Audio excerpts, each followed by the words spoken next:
સ્વામિનારાયણ સ્વામીએ વાત કરી સત્સંગ થાય પણ સંગ વિના સત્સંગનું સુખ ન આવે. સત્સંગ થાય સત્પુરુષ મળે.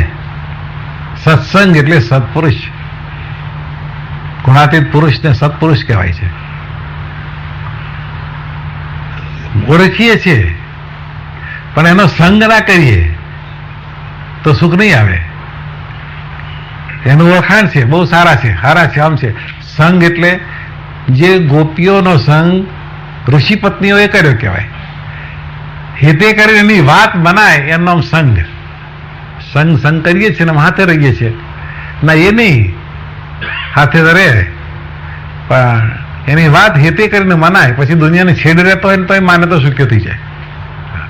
અત્યારે અમેરિકા ગયા છે બધા છોકરાઓ, હેતે કરીને વાત માની તો ત્યાં મંડળ ચલાવવા મંડી પડ્યા. અત્યારે દિનકરભાઈ અને બીજા ત્રીજા સાધુ તરીકે જીવે છે. લ્યો, ક્યાં અહીંયા સમાગમ કરવાયા હતા, બાપાનો સમાગમ નથી કર્યો, કાકાનો નથી કર્યો, પણ વાત લઈને મંડી પડ્યા. પૂર્વના સંબંધ રાખો એટલે સંગ કર્યો. સંગ વગર સત્સંગનું સત્પુરુષ મળ્યા છે એની વાત હેતે કરીને માનીએ અને એવી રીતે વર્તવા મળીએ તો સુખ આવે. સત્સંગ થાય પણ સંગ વિના સત્સંગનું સુખ ન આવે.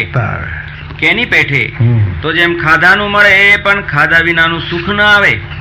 ખાવાનું બધું રાંધી રાંધી રાંધી રાંધી તૈયાર કરી ઢગલા બંધ કરીએ એમ કે પેટ ભરાવાનું, તો થોડું ખાઈએ તો પેટ ભરાય.